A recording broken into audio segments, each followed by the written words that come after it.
Yes.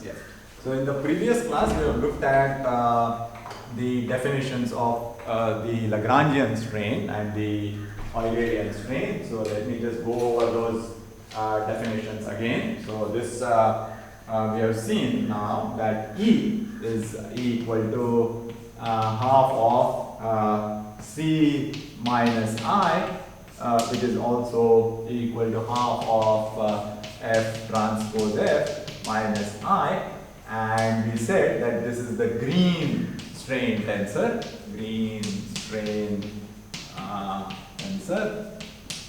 and this is a Lagrangian measure of strain.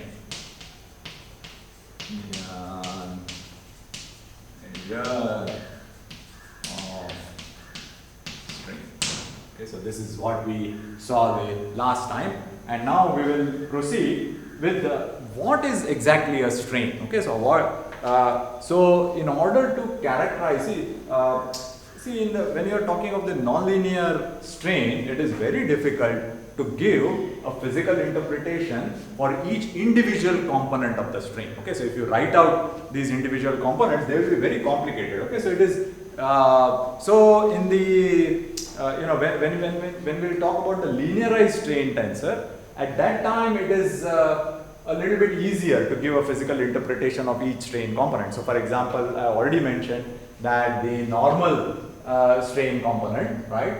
So that we can give the interpretation that it is a change in length per unit length. So this linear strain tensor also, let me just mention that. So here we saw that this is equal to, so E in terms of the displacement gradient, we saw that the last time. So this is del of x of u plus del x of u transpose plus del x u transpose del x of u.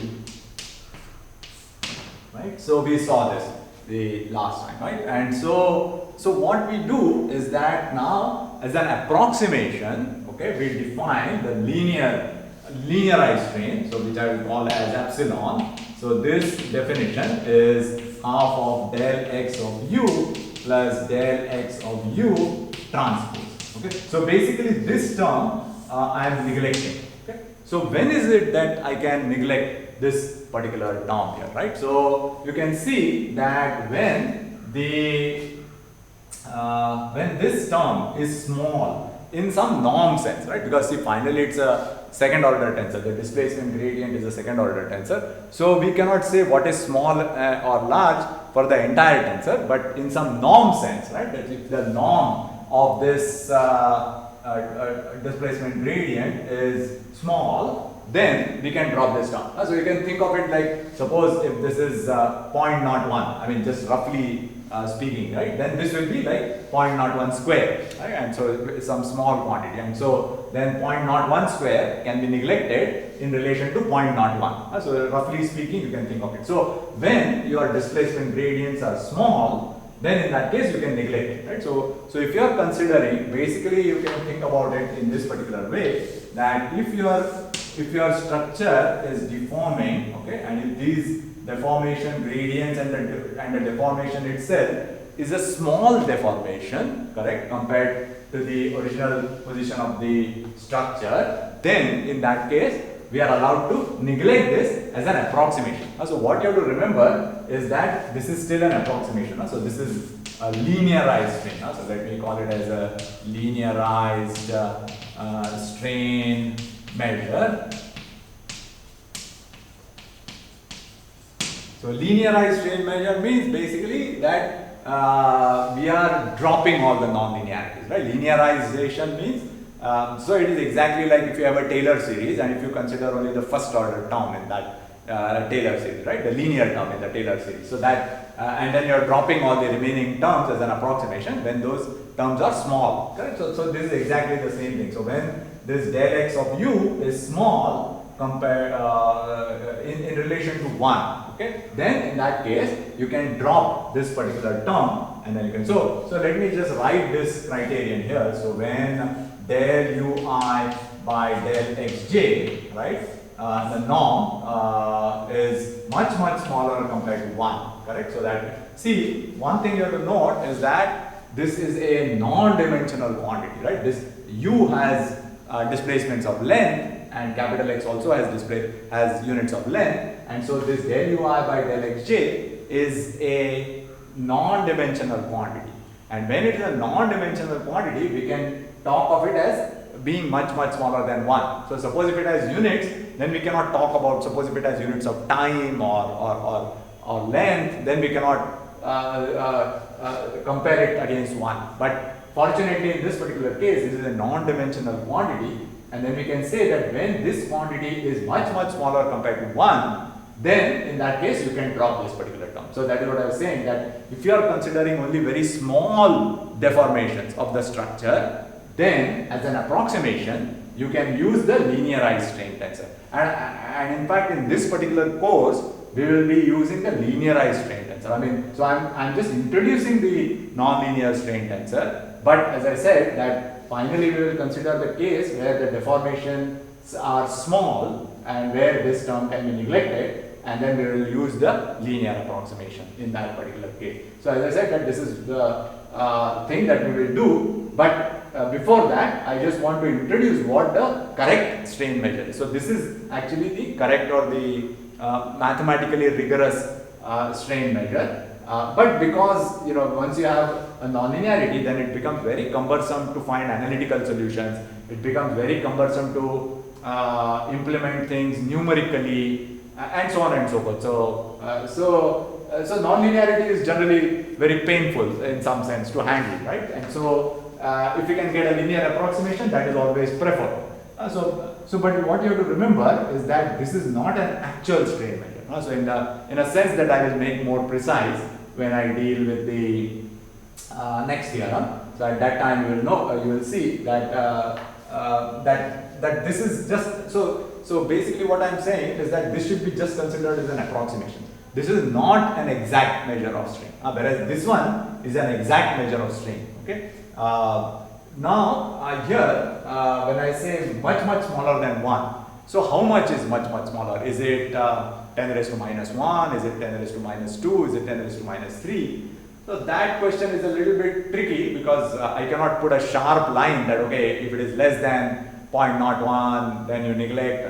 So roughly speaking, I would say that if it is of the order of 10 raised to minus 2 or something like that for all the components. Okay, so this is like I equal to 1 to 3 and j also equal to 1 to 3. So also basically we are saying that all the 9 components, the magnitude of all the 9 components, if it is much smaller than 1, so let us say of the order of 10 raised to minus 2 or something of that order, then we can neglect this particular term and then we can use the linear approximation. So as I said that in this course, almost predominant part of this course, we will be dealing only with this linear approximation.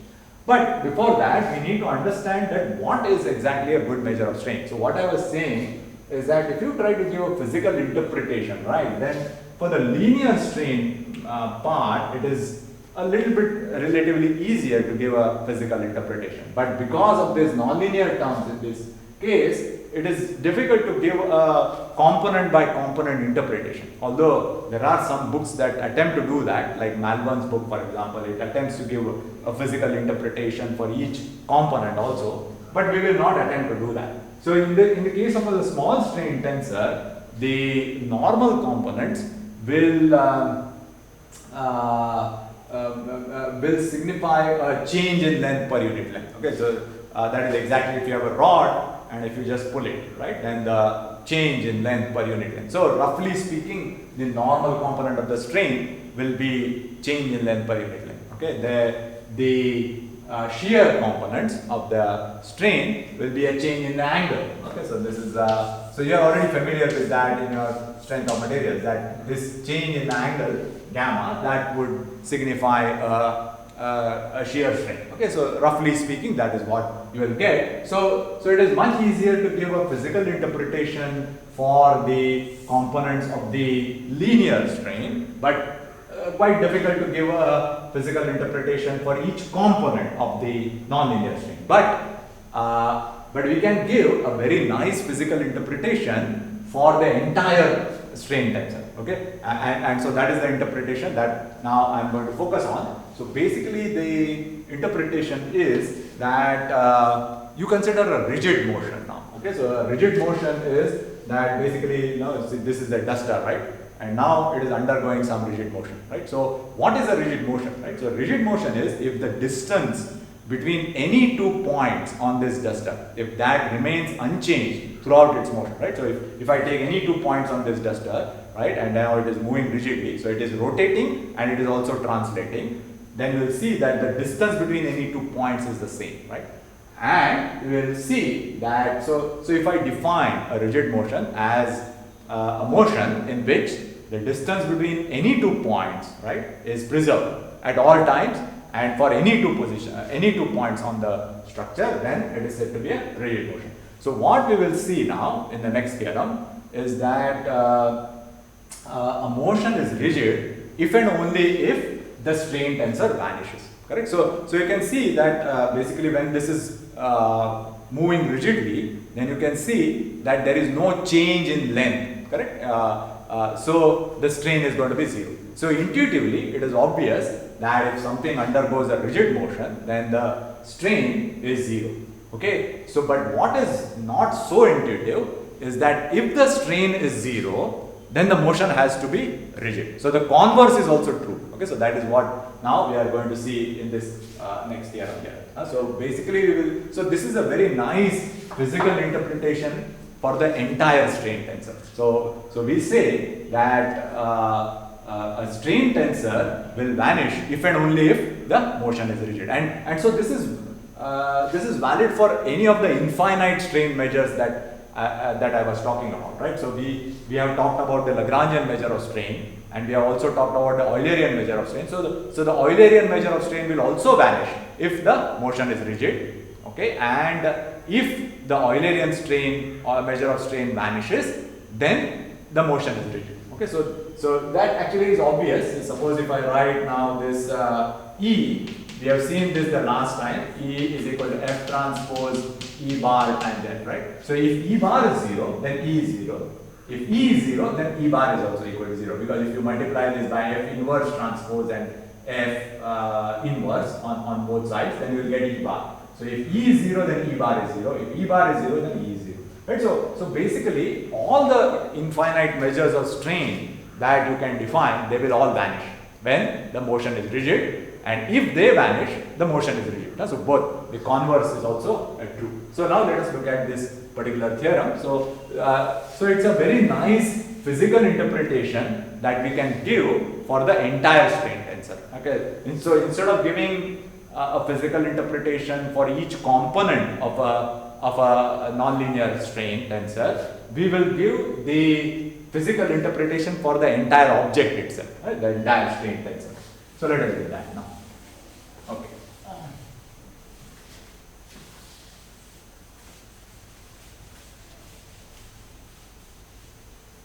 Yes. So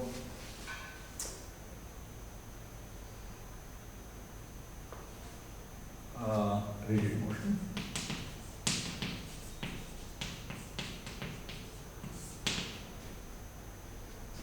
Motion is said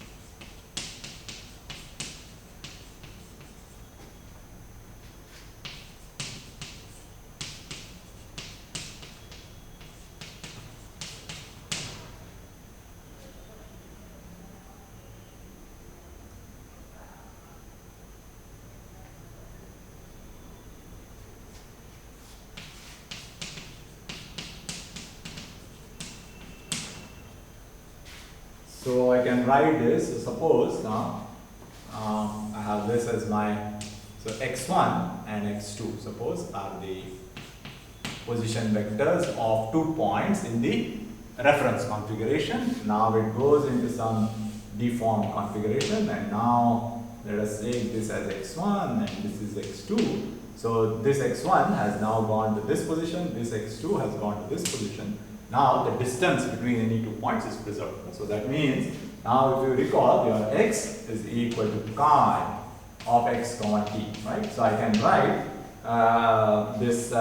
the distances being preserved, that I can write as chi of x1 comma t minus chi of x2 comma t dot of chi of x1 comma t minus chi of x2 comma t is equal to x1 minus x2 dot x1 minus x2. So this chi of x1 comma t is actually nothing but x1.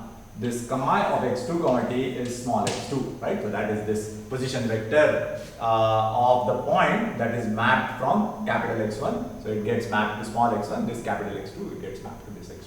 So this is the distance square in the deformed configuration, and this is the original distance square in the reference configuration here. So the distances between any 2 points remain the same here, and so this is valid for all t. Right? So for all t and for all x1, x2, for all x1, x2 belonging to V0. So this V0 is the reference configuration. So the distances between any two. So here I have chosen this as x1, x2, but suppose if I had chosen something else as my x1, x2, and that gets mapped to some other x1, x2, let us say, then even those distances are also preserved. So you take any 2 points, okay? So it is not just 2 points on the structure. Any 2 points on the structure if you take, and if the distances are preserved, then motion is said to be rigid. So we will now give a characterization of this rigid motion in terms of the strain now, the Lagrangian strain. Okay. So the theorem.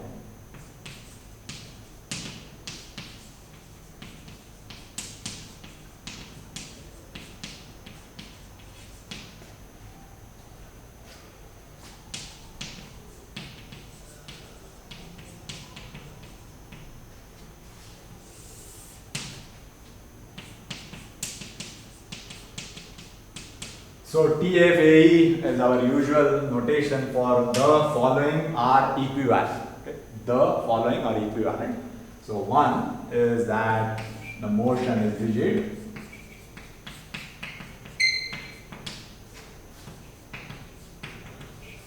So that means let us call this relation as star. So motion is rigid means star holds.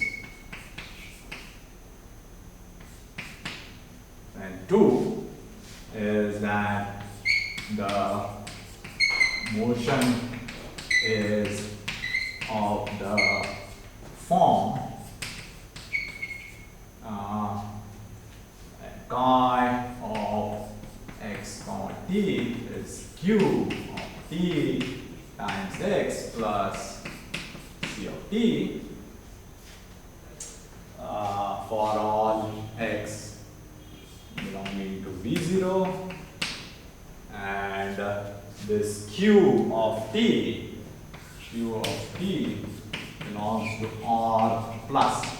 So R plus means it's a rotation or a proper orthogonal tensor. So basically, see, this part represents the rotation. Okay, so it's like I'm taking this body and I'm just rotating it. Okay, and this part here, c of t, that is a vector, right? That represents the translation. So if I take this duster and I translate it, right, or in this direction, whichever direction. Okay, so this c of t represents the translation part, and this q of t times x represents a rotation of this. So basically, a rigid motion is a combination of a rotation plus some translation. Okay, and then the third thing is that E is equal to 0. So this is 3 is that E of x comma t is equal to 0 for all x belonging to V0, and so or C is equal to identity, right? Because see that E is half of C minus I, so when E is equal to 0, so then C is equal to I. So that is the thing here. So what do we mean by the following are equivalent? So if you assume that 1 is true, then that implies 2. If you assume that 2 is true, then that implies 1. If you assume that 2 is true, then that implies 3. If you assume that 3 is true, then that implies 2, and so on. So equivalent means if you assume one of them, the remaining are true. So that is what we mean by equivalent. Now actually the proof of this particular theorem is a little bit difficult. So I am not going to go into the proof, because at this stage you don't need to know the proof. But if you want to take a look at the proof, you can take a look at the book. Okay, so the book has a very detailed proof, but as I said that the proof is very complicated. So even if you don't understand the proof, because this is a preliminary course, so if you don't understand the proof, that is fine. But what I am going to do is that I am going to prove certain parts of the proof of this one which are easy. Okay, so let us try to see the parts which are easy I will prove. So just so that you get some idea about the proof. Okay, so let me do that. So suppose if I want to show that 2 implies 3, suppose. So let me just do, as I said, parts of the proof here. So 2 implies 3, suppose if I wanted to prove. Then, so now if I write this in initial notation, see this is Q of I is equal to Qij. Let me write it as M, just to use another index, Qim xn plus Ci. So this Ci is a function of t, this Q is also a function of t. So let me not write that explicitly, but that is to be understood here. Then, now if you differentiate this with respect to j, then this becomes del chi I by del xj. Now this Q is a function of time, it is not a function of capital X. So that is not differentiated. So this becomes Qim del xm by del xj, correct? Now this is equal to Qim delta mj. So this is just exactly like yesterday's class we saw that del xm by del xj is delta mj. Now use the substitution operator property. So this is equal to Qim. So basically what we have seen is that, so this implies now that the deformation gradient f is equal to q of t. This is so in a rigid motion your deformation gradient is q, that is which is a proper orthogonal tensor. So this is belongs to R plus, correct? So from this now we can compute what is the strain. So if I now compute the strain, so E is equal to half of F transpose F minus identity, which is equal to half of Q transpose Q minus identity, which is half of I minus I, which is equal to 0. Okay, so what we have shown is that if the motion is rigid, correct, or the motion is of the form of a translation and rotation, then the strain tensor vanishes. Okay, so that is what we have shown. Okay, then similarly, actually, as I said that you can prove the converse of this particular statement also, but we will not get into that. So what you can show is, and so that part is not very intuitive. But if E is equal to 0, then the motion has to be, so that means if suppose if you take a body, right, and if the strain is 0 at all points in this, then the motion has to be a translation and a rotation. Okay, so that, so if E is 0, then motion has to be of this particular form. So the converse is also true, it is not very intuitive, and hence the proof also becomes correspondingly difficult, but we will not get into that. But so this was the easy part of the proof, so that I have covered. Now, so now the question may arise that if a motion is a translation and a rotation, like what we have done here, then we have seen that the strain measure vanishes. So any valid strain measure will also vanish. That I have already pointed out. So if this E vanishes, then that E bar will also vanish, or any valid strain measure will also vanish if the motion is rigid. So this is the best physical interpretation that we can give for the entire strain tensor, that the strain tensor, any valid strain tensor will vanish if and only if the motion is rigid. Okay, so this is the interpretation that we will give. But now what about the linearized strain tensor, right, that epsilon that I have introduced? What happens to that? Does that vanish or it does not vanish? Okay, so let us take a look at that now. So if I look at that, so if you write epsilon, so that is half of del u plus del u transpose, correct? So this we have seen because that is obtained after you drop the non-linear parts in that. Now this f is equal to half of it is I plus del u, correct? Del u. So if I write this del u, then I can, in terms of f, so I will get that this is f plus f transpose minus 2i. So that is each of them is del x, and so this is the expression that we will get. Now if I substitute, so we know that in a rigid motion f has to be a proper orthogonal tensor. So if I substitute this into this one here, then I will get that this is q plus q transpose minus 2 identity, right? And so we'll see that this is not equal to 0, right? So if you have a motion that is rigid, then the linearized strain tensor does not vanish. Okay, so that is what I said. That see what we have done is that if you recall, right, we had half of del u plus del u transpose plus del u transpose del u, right? So we arbitrarily just drop this portion, right? We are arbitrarily in the sense that as an approximation. We said that if this tensor is small in some norm sense, then we can drop this particular term, and that is how we got this epsilon, right? So but once you arbitrarily drop, you know, some very crucial part of the strain tensor, then automatically it does not meet the requirement that if the motion is rigid, the strain tensor should vanish. So in that sense, the linearized strain tensor is not a valid strain measure. So this is something very, very important, and you have to keep this in mind that it's a very good approximation to the actual strain if the displacements and the displacement gradients are small in some norm sense, but it is not a valid measure of strain. In a very strict mathematical sense, it is not a valid strain measure.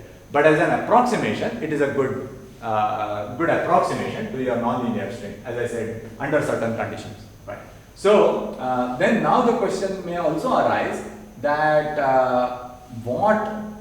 when would the linear strain vanish? Okay, so we have seen that if the motion is a translation and a rotation, then now the linear strain does not vanish.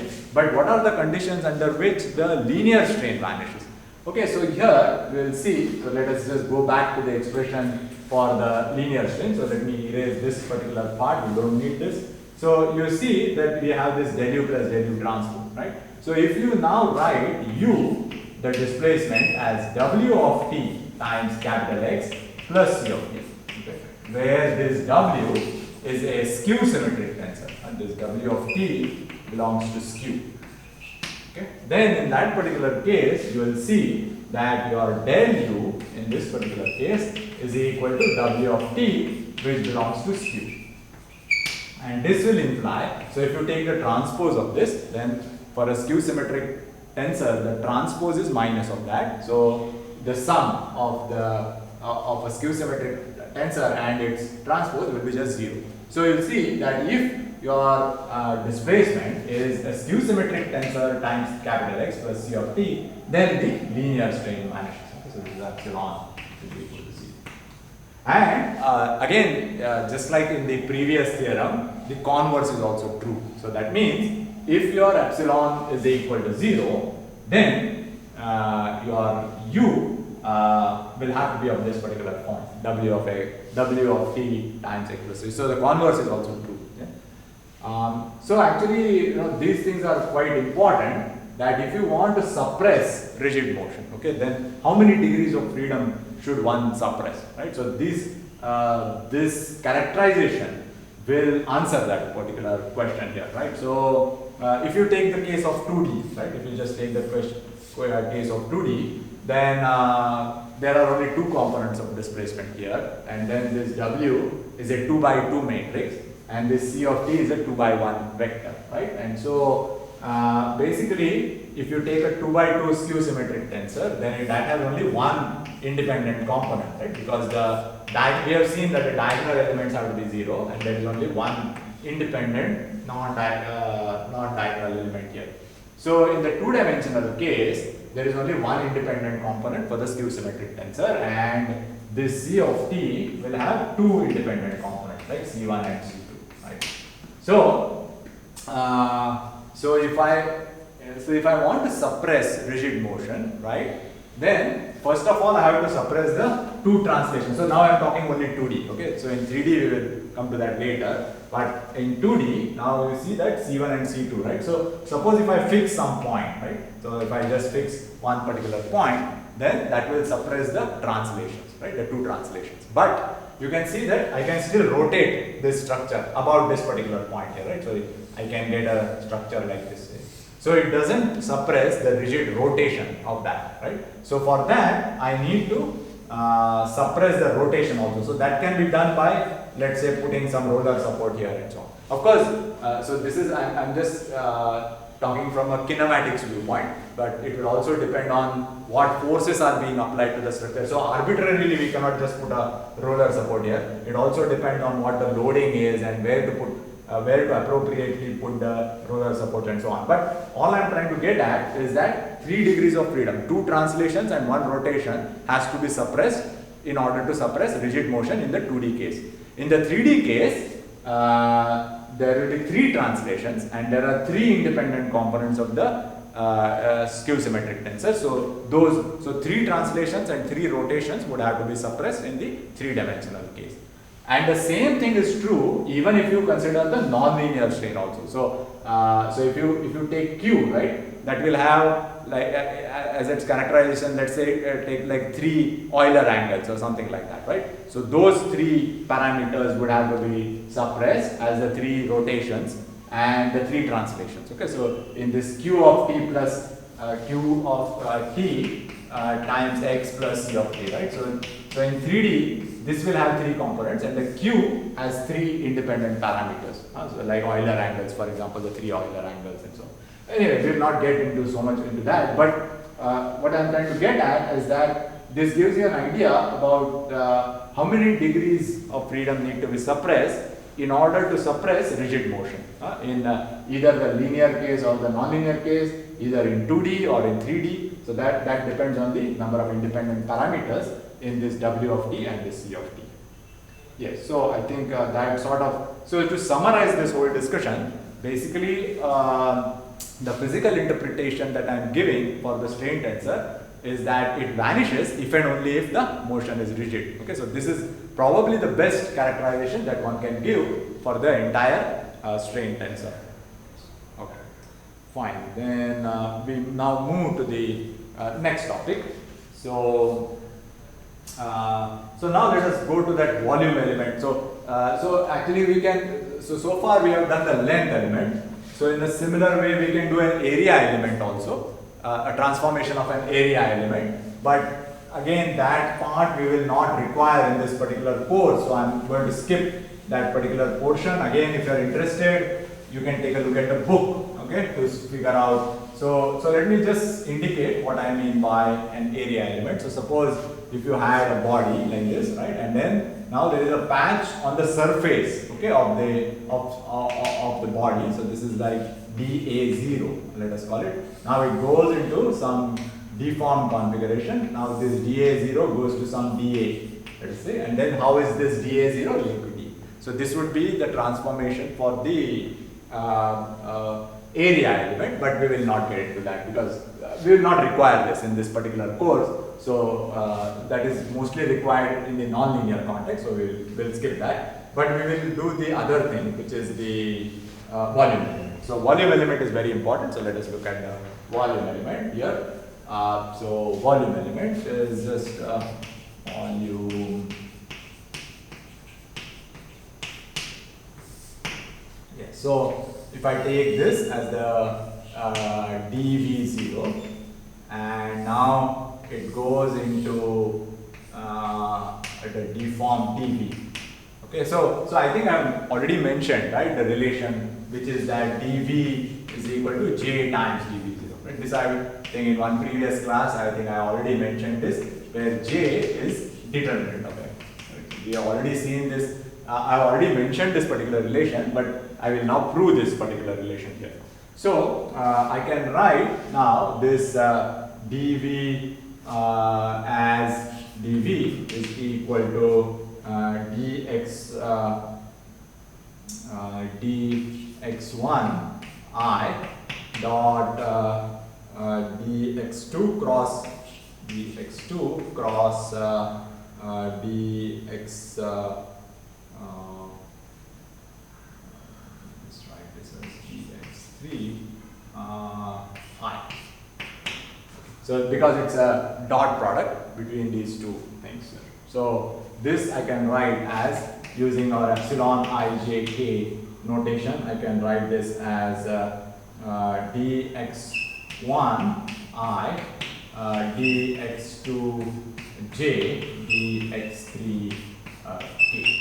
I can write it in this particular way here. And this I can write now, use the relation between the deformation gradient and the length element in the undeformed configuration. So I can write this as epsilon ijk fip, then this I can write as dx1 p, then this is fjq dx2 pq and fkr times dx3 r. Okay, then now we will use this particular relation for the determinant. So combine now these terms here. So if you can write this, let me just write it here. So this term can be written as equal to epsilon pqr times f determinant of f times dx1p dx2q dx3r. Okay, so this actually, if you have to go back to the relations for the determinants that I had derived earlier, right? So this epsilon ijk fip fjq fkr is equal to epsilon pqr times determinant of f. So we had seen this relation when we were discussing the properties of the determinant. At that stage we had seen this particular thing. So this can be now written as equal to determinant of f times dx1 dot dx2 cross dx3. And so that is nothing but, so let me write that here. So this is equal to determinant of f times d3 naught. So what we have shown, so basically is that the volume element in the undeformed configuration or the reference configuration, when that is multiplied by j, which is the determinant of f, that will give you d. So if you again go back to that particular argument, so let me just repeat that argument, why j should be greater than 0, because at that stage I have not done this particular proof, but let me just go over that very quickly here. So suppose if you have time, and then if this is your det f, right, or j, then at time t equal to 0, it is equal to 1, because so this deformed configuration coincides with the reference configuration at t equal to 0. So hence, see, if you see f is equal to I plus del u, correct? Now there is no deformation, right? There is the u is just 0 when at time t equal to 0, right? So then your f is equal to identity in that case. And so determinant of f is equal to 1 at time t equal to 0. And as I said, that in order to cross over to negative side, it would need to cross 0, right? And then the dv will become 0, right? So dv becomes 0 if j equal to 0. And so physically we cannot allow that. That basically it is like destroying the matter or something like that. So physically we do not allow that, and so hence we impose this orientation preserving condition that I had mentioned in the last class, that your J always stays positive, and hence F is always invertible, and you can always invert F there. So I think, but I think we'll stop because the velocity and acceleration are slightly more complicated topics, so we will do them the next time. Right? Yes. Yeah, okay. It's a complicated.